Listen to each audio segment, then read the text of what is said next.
You know, we got the legend, one of the, you know what I mean, founding fathers of the hip hop culture, Rakim, is in the building. Rock, Peace what's up? and love. Peace Rakim, and, how you doing, man? Peace and love, brother. yes, sir. Peace and love. Smack. What's good? What's good? Nothing, man. I'm chilling, man. Let me just say, you know what I mean, before we start, man, it's an honor for you to, you know what I'm saying, pull up, you know what I'm saying, Thank, and bless us thank, with your presence, man. You know what I'm saying? You know, we thank definitely you. respect you. We rock with you because you are like one of the founding fathers of lyricism. And you know, that's who we rep, you know what I'm saying, in this battle rap culture, you know what I'm saying? So Yeah. your influence, you know what I mean, I'm doing what I do, you know what I'm saying? For real. So I just want to pay homage from the door, you know what I'm saying? Wipe my feet off at the door and show that respect, you know what I'm Thank saying? you very much. Thank you, man. I appreciate that, bro. Word up. Hey, and thank y'all, man, for keeping, this part of the game alive, man. It's especially at this time of the game in hip hop. I think it's very needed that we get back like to the core of what started this off, man. And we seeing that with what y'all displaying, man. But Yeah, people good work. yeah, nah, Word, definitely, appreciate it, man. you know what I'm saying? So, just, go oh, I'm ahead, sorry, guys. go ahead, you go. Oh, nah, it's all good. You know what I'm saying? I mean, intro was definitely perfect. You know what I'm saying? You know, one of the main things about Rakim, you know what I'm saying, but y'all don't know, his influence was so crazy. Like at the time that he came into hip hop, his impact changed the game, period. You know what I mean? Before then, guys was rapping, but in terms of the flow, the delivery, and the different rhyme patterns, people weren't accustomed to. You know what I mean? And once he came in and started doing his thing, it changed how people just it changed the art form all the way around. So, you know what I mean? I just wanted to make everybody aware of that.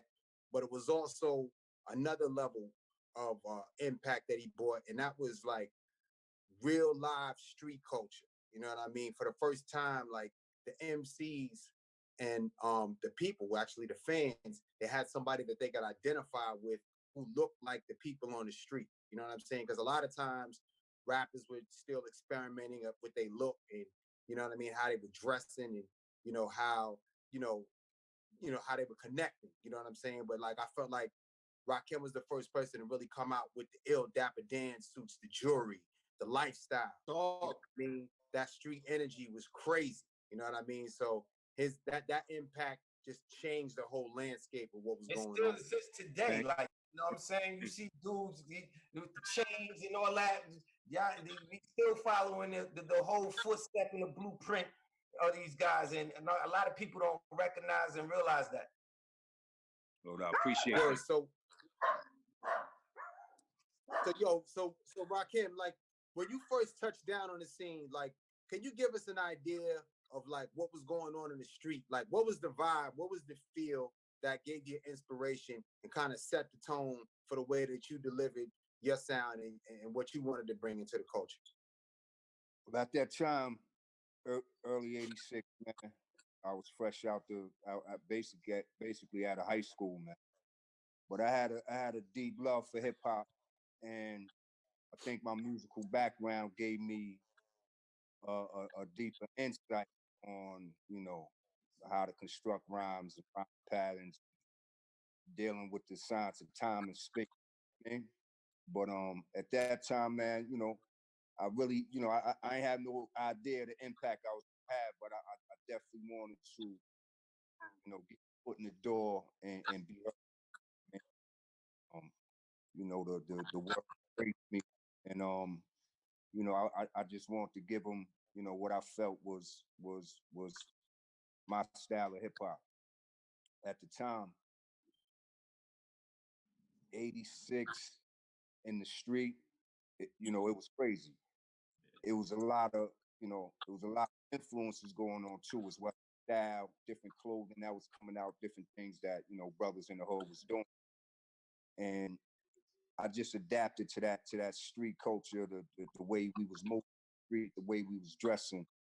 And I felt that it was appropriate that I came to the people almost as the people. What I mean? We was just coming off the era of Grandmaster Flash and Kumo D and Grandmaster Cass Code Verse 4. they used to wear the leather suits and things of that nature, the spikes and things of that nature, which was dope because they made hip hop look big. You know what I mean? Look important from you didn't see, them dressed in regular clothes, and that's what made a little more brother coming off the street, making records, man. So I salute making it look good and making rap, uh, just the style of it and the look. That time rock and roll was big and things of that nature, so they fit right in as far as making the culture look good. But when I came out, man, the streets had a heavy influence on what was going on at the time, and I just wanted to bring that that street look and that realism to the game. Word, word. Cause like, you know what I'm saying? Just seeing you with with the ill clothes, the Dapper Dan joint, the original hip hop stuff, like it felt like it came from us. It wasn't Yes. something that was really constructed. And at that time, you just couldn't go into a store and just buy hip hop clothes as what we see today. It's just like Right. you had to be in tune with what was going on and put together your own stuff. You know what I'm saying? Like, I want to get a feel like I had a real question, like what was the kicks that y'all was rocking? Like, what was what I mean? What else was y'all doing? Like, what was your favorite kicks when y'all was coming up, like style wise? Back in the day, 86, somewhere, man, there was a couple things going around. One of them was a sneaker called Spot Belt, and it was dope because it was high top, you know what I mean? And they came in, you could get the green spot, white, go on it, you know what I mean? Red with the white, so you were able to kind of color coordinate your little outfit instead of just having to throw on the white sneakers with the the blue stripe. You could throw on the blue sneakers with the white stripe now. But Spot Built was doing their thing, and Nike was always in the game, man. But early, the Air Force Ones came out and caught my eye, man, and I took off with that. Little bit before the Air Force Ones, I think they had the Forces. They was kind of dope, you know what I mean? Colors that they was putting together. Nike started seeing what we was doing and started facilitating, how we like to dress, how we like to color coordinate, our sneakers with our clothes, man. So they started, coming out with some nice things, man.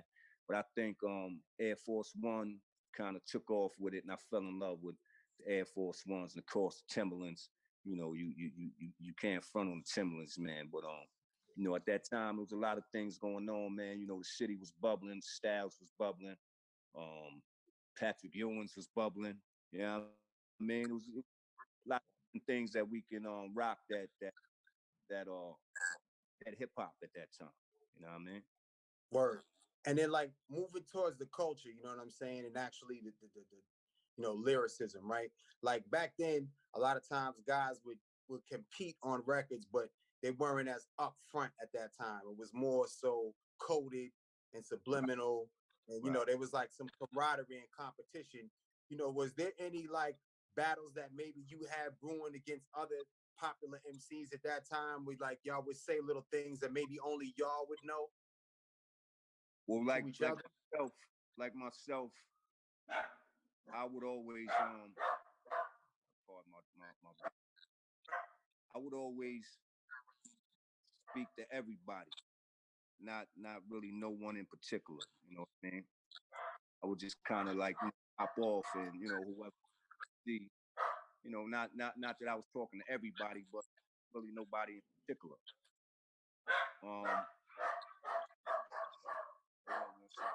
Right out there, take the dogs with you, mama. But yeah, things started brewing. Keep the dog quiet for me, man. Things started brewing up. Certain MCs saying certain things, and the the the listeners started insinuating this MC talking about that MC. You know, me and Kane got into it back then. He said that he wanted to. He's often said that he would battle you, or that y'all was supposed to battle back in the days. Yeah. You know what I mean? Is there any validity to that? And if you were gonna battle, why didn't you and Big Daddy Kane battle? What was the reason that you didn't battle? Or Well, once I started, King was referring to me on certain records. I started listening to certain things. And any MC could listen to a rap and say, "Yeah, we're talking about me." All right, let me. But I heard something that King said, and then I went and did "Let the Rhythm Hit 'Em." Had like maybe 4 bars in it. You definitely knew I was talking about King. Eric B's brother, Allah bless, in live with Cool with King, took the at that time, tape cassettes, took the cassette to King crib, played it for him. And Kane gave me a ring and, said, he wasn't speaking about me in his records, you know what I mean, man to man on some, I don't have no beef with you on wax. And we kind of left it at that. And I took the balls out. But, Right. Back then, everybody wanted to see that, that happen. But, yeah, man, I think that, a lot of times these will say things on, like you said, they wouldn't really, not saying Kane, but they wouldn't really tell you they were speaking on, speaking to you per se. But you had a lot of MCs just, boasting about how nice they was, and the listeners would insinuate, MCs was talking about certain people, man. But we went through it for a minute, but like me and Kane now, we see each other, we speak, we real cool. I got a lot of respect for King. Back then, you young, a lot of testosterone, and you know what I mean. You see MCs, and you think that that's your main enemy. But I got a lot of respect for my peers and rappers I came up with, man. It's you live, you mature, and you start to respect artists for their craft instead of trying to take their head every time you see them in a club or whatever, man. But yeah, that's what. Now that's what's up. Now, Yo, what's some of your favorite, like wax on battles that happen on wax in hip hop history, like what I mean, that you've seen that you Yeah, was rocking. good question. I got to start off with the LL and Kumo D joint. That was dope. That was dope. You know what I mean? I'm gonna say the Nas and the Jay-Z joint. That was like that was the best one. Yeah, that was the best one right there. You know what I mean? But when you see brothers do it professionally, man, and like all the BS hip hop been through with people taking the wax beef, personally, and then getting into an altercation. To see it done that way, man, you appreciate it, you respect it, and you want to see it done like that, man. But yeah, I think that's my best one, Nas and Jay-Z, man. Work. So like moving forward, right? Modern day battle rap is a lot different, than things were back in the days. And I know you're in tune because a few years ago you went to Loaded Lux had something at the Lions Den, Yes, sir. and you were there and you were a judge. What is it like watching the way guys battle today, being a lyricist like yourself? What things do you see and how do you see the modern day battle MCs taking lyricism to the next level? What are some of the things that you like and some of the things that you see? Yo, I love the way, like I always been, the type MC, I come up with a thought, then I try to take that one thought and expand it as far as I can. And it seemed like that, the battle rappers is doing now. It's not just, easy, quick punchlines. It's shit that, if you're not really listening, you know what I mean, you're gonna miss out on the whole verse. It's real witty. It's also, the styles and the way, brothers is putting it together. You know what I mean? To me, it's very needed, especially, right now with the situation of hip hop, man. Everybody, is getting the lyrical getting creative criticism for their lyrical content. So to hear rappers doing it like that, man, it makes me feel good, and makes me a fan of rap again, man. To see that style of rap, and you know what I mean, and that's what I grew up on. That's what I love, and you know what I mean. Again, man, that's one of raps, core stat, battle rapping. So, I'm a big, what's going on. Do you Are do there you, any, I'm do you got sorry. favorite battle rappers that you know what I'm saying that you rock with more so than others? Um, not anyone in particular. Um, it's a few cats that I seen that I think is crazy. But again, man, I just like, sitting back and watching real skill and what I call now is real MCs, man. I mean, so I'm a big fan of the whole movement, man. Yeah, that's what's up. Or so like nowadays, right? With in terms of lyricism, right? Most of the guys who are lyrical at this point, they're kind of speaking to a different audience. You know what I'm saying? Whereas, when you have your Jay-Z's, your TIs, yourself, Biggie, they were street related and lyrical. You know what I mean? I feel that street lyricism is something that is rarely exists. Like you don't see guys coming out like Beanie Siegel and stuff Right. like that. It's like more of the street based artists are more so have a trap sound. Where do you think the disconnect is between between street guys being lyrical? Because it doesn't seem like there is any more street lyricism. There is a very limited amount of it when it was very prevalent in hip hop culture. How do you think we got away from that as to where now it's more so like a college based thing with who are the guys that are kind of lyrical and the guys that are kind of hard from the street that would be in the original era, they're doing more of the trap sound. How do you Right. think we got disconnected from that world? How do you think that happened? I think what happened is we have a large base of MCs now, man, and the majority of them, no disrespect, is not from the same streets that we came from. You know what I mean? They speak on what they know and how they know it. You know what I mean? It's a little different now. You know what I mean? My thing is when you live it, you can express it. You know what I mean? Um, and a lot of us, you know what I mean, in our own way, was living what we were speaking about. You know what I mean? But times has changed, and I think a lot of the you know young rappers now, the majority of them are not from the street like that, man. So they telling they side of the story and what they know and the way they know how to tell it. But yeah, I definitely know what you mean. That's definitely missing, and it also used to keep us sharp. What I mean, just hearing different info and brothers, you know, speaking on different things, and we kind of knew what to look out for, knew how to move, what not to say. I mean, so that's missing as well. Well, Or do you think a lot of the principles that we lived by in the street are missing out of the culture? Do you think like as time progresses, we're kind of getting away from that? Because I felt like the street and hip hop won, but now I feel like it's all over the place. Like there's definitely disconnect between the way that people operate and conduct themselves. Um, do you think it will ever come back to that, or do you think we're just in a different era and you just kind of got to look for what you want to hear? that's a good question, man.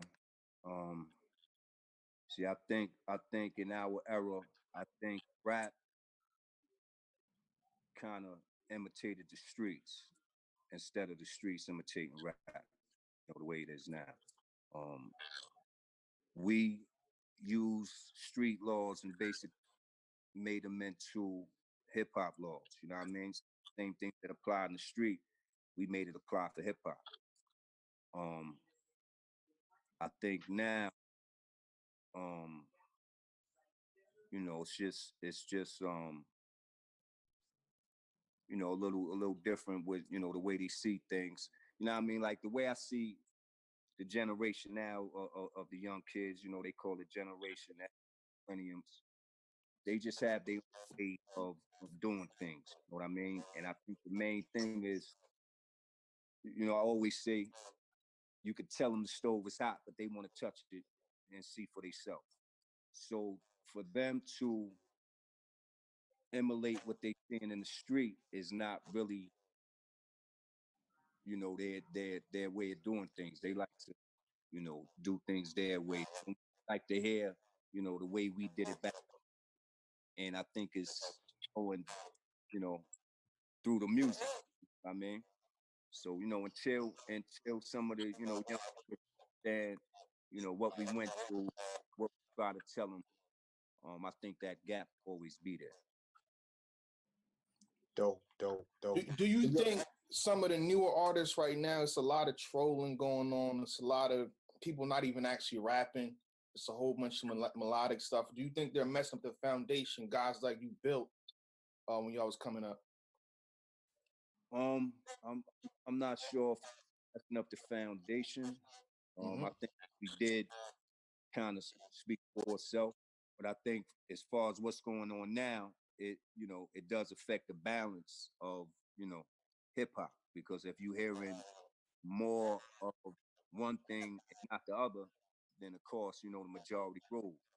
But I definitely think that that scale right now, hip hop is definitely one sided. Dope. Yo, when you a lot of people cite you as the influence. Nas, Jay. What was it like your first interactions with them? You know what I mean? I know eventually you and Jay worked together, and like how were those interactions with Nas and Jay Z when y'all finally met? And are y'all still cool to this day? And like, what are some of the things that y'all discuss and talk about in regards to the culture and lyricism? Nas, I think I met Nas. Yeah, I met Nas. Nas used to come down to the studio with a large professor back in the day. I actually met Nas before he made his first song. But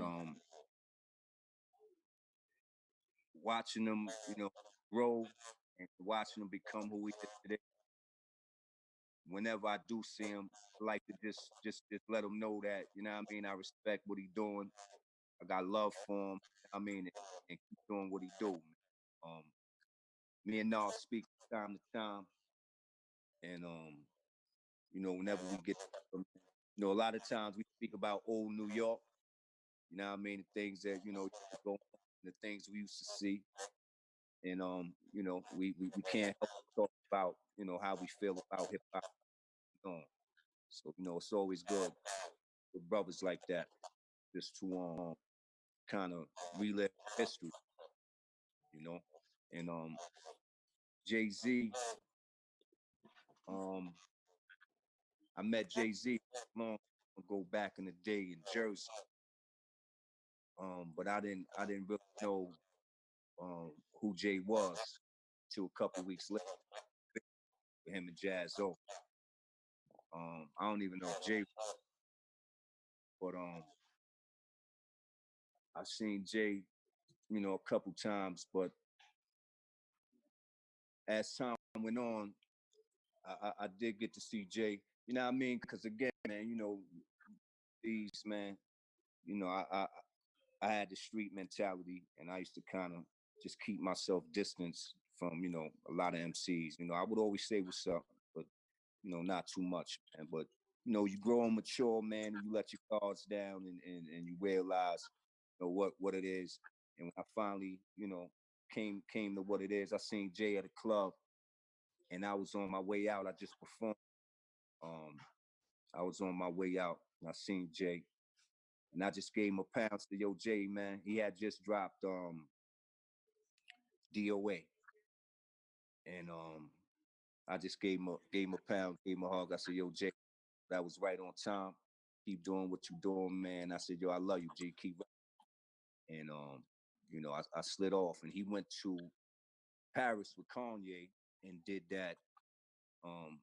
Eric B and Microphone Fiend, the P Dog. He went and did that actually that morning when I seen him, man. So again, man, early in the game, you got that, stay away from me mentality, and I grew up and matured, man, and realized what was good, man, realize, you know, or kind of just realize that I had a lot of love for these brothers, and it wasn't hatred or animosity. It was just me on my post and think.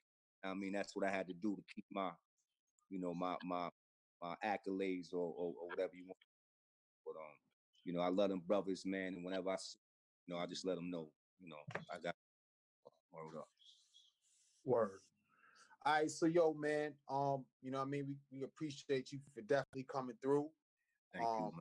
You know what I mean? Yo, everybody, after Friday night, after the face-offs, you know what I'm saying? Let the Rhythm hit him 30-year anniversary. It's gonna chronicle Rakim's career and life. You can really get into see how much of an impact he has had on the culture up to this day, and how he actually changed lyricism within the culture, within the hip hop culture. So make sure y'all tune in directly after the face-offs on Friday night. So Rakim, it's been a pleasure having you come through. Much respect. Bro. We salute you.